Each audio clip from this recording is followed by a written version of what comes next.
Assalamualaikum warahmatullahi wabarakatuh. Perkenalkan, nama saya Santika Ramadhani, NIM 190431626422. Seperti kita ketahui bahwasannya, sebuah perusahaan memiliki dampak-dampak bagi masyarakat di sekitarnya maupun lingkungan di sekitarnya. Berikut contoh-contohnya.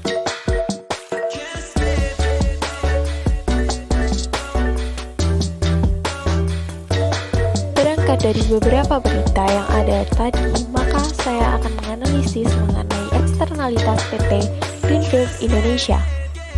Pokok bahasan yang akan kita bahas yaitu yang pertama ada pengertian eksternalitas perusahaan, yang kedua ada PT Greenfield Indonesia, yang ketiga penyebab eksternalitas PT Greenfield Indonesia, yang keempat ada eksternalitas PT Greenfield Indonesia, dan yang terakhir ada solusi dari eksternalitas PT Greenfield Indonesia. Baik, materi yang pertama akan kita bahas yaitu mengenai pengertian dari eksternalitas itu sendiri. Eksternalitas merupakan biaya atau manfaat dari kegiatan ekonomi yang dialami oleh pihak ketiga. Di sini pihak ketiga tersebut tidak terkait dengan kegiatan ekonomi yang dijalankan. Biaya atau manfaat dari eksternalitas tersebut tidak tercermin dalam biaya akhir atau manfaat barang dan jasa yang dihasilkan dari kegiatan ekonomi tersebut. Perlu diketahui bahwa pihak ketiga di sini dapat diartikan sebagai masyarakat yang berada di sekitar kegiatan ekonomi tersebut. Lalu, ada dua jenis dari eksternalitas. Yang pertama, ada eksternalitas positif. Nah, eksternalitas positif ini seperti kegiatan ekonomi tersebut sangat bermanfaat bagi masyarakat di sekitar. Lalu yang kedua, ada eksternalitas negatif.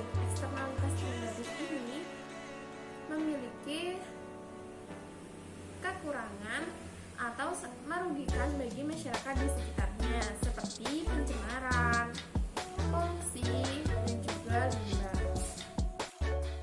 PT Greenfield Indonesia merupakan perusahaan dairy terbesar di Asia Tenggara dan Indonesia. Perusahaan ini didirikan oleh sekelompok pengusaha Australia dan Indonesia dengan keahlian dan pengalaman agribisnis yang kuat. Peternakan sapi perah Greenfield di Indonesia saat ini memiliki lebih dari 10.000 ekor sapi Holstein dan Jersey yang memproduksi lebih dari 43,5 juta liter susu segar setiap tahunnya. Memiliki dua lokasi peternakan, yaitu di Desa Babatan Malang dan Melingi, Blitar.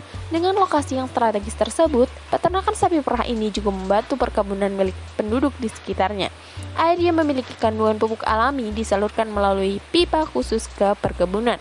Hasil perkebunan berupa rumput dijual kembali oleh petani ke PT Greenfield dan dijadikan sebagai pakan para sapi.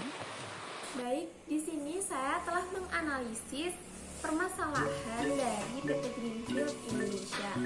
Nah, PT Greenfield Indonesia ini memiliki eksternalitas negatif bagi masyarakat di sekitarnya. Saya telah menganalisis dampak, penyebab, dan juga solusi dari permasalahan eksternalitas negatif ini. Yang pertama yaitu penyebab.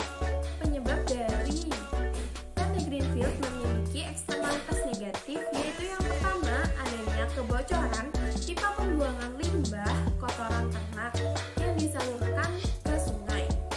Sebenarnya, penyaluran limbah kotoran ternak ke sungai diperbolehkan dengan beberapa syarat yang telah ditentukan oleh undang-undang. Nah, penyebab yang kedua yaitu adanya limbah kotoran ternak yang tidak diolah terlebih dahulu. Ini telah menyalahi aturan yang telah ditetapkan oleh undang-undang, di mana limbah dari kotoran ternak tersebut tidak diolah terlebih dahulu, melainkan langsung disalurkan ke sungai-sungai. Ini menyebabkan beberapa dampak yang sangat merugikan bagi masyarakat yang ada di bantaran sungai tersebut. Saya telah menganalisis juga beberapa dampak yang dirasakan oleh masyarakat di sekitarnya, yaitu yang pertama adanya sungai yang tercemar oleh limbah kotoran ternak tersebut. Nah, kotoran tersebut mencemari air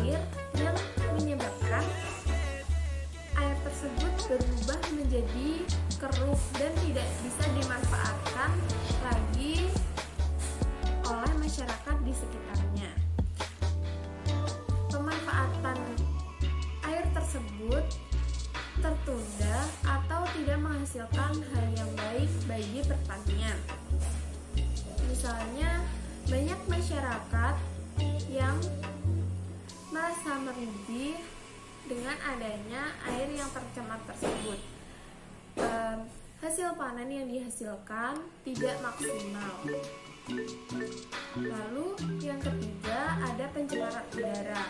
Bau yang ditimbulkan dari adanya limbah kotoran ternak yang tidak diolah bercampur dengan air menyebabkan bau yang sangat menyengat. Apalagi seperti musim saat ini, yaitu musim hujan. Baunya sungguh sangat menyengat. Lalu saya juga telah menganalisis beberapa solusi yang menurut saya mungkin efektif untuk mengatasi eksternalitas negatif dari PT Greenfield Indonesia ini, yaitu yang pertama adalah lebih memperhatikan pengolahan limbah kotoran ternak sapi itu sendiri. Nah, pengolahan tersebut sebenarnya dapat dijadikan sebagai pupuk organik yang jika diolah dengan benar dapat menghasilkan uang yang dapat menjadi pendapatan bagi perusahaan tersebut. Nah, untuk limbah padat bisa dilakukan dengan cara alami, dengan cara tertutup atau disebut dengan anaerob. Lalu untuk limbah cair, kita dapat mengolahnya dengan menggunakan teknologi biourin yang sesuai dengan standar dari pemerintah.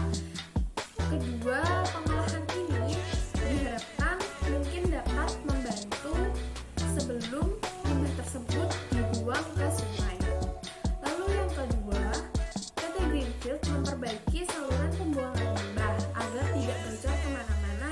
Lalu yang ketiga, apabila dapat dilakukan dengan jalur damai atau bermusyawarah dengan baik antara masyarakat dengan PT Greenfield atau disebut dengan T5 kelas ini belum menemukan mufakat atau belum menemukan titik temu, maka dapat ditegakkan dengan hukum administrasi negara mengenai pencemaran lingkungan. Selain itu,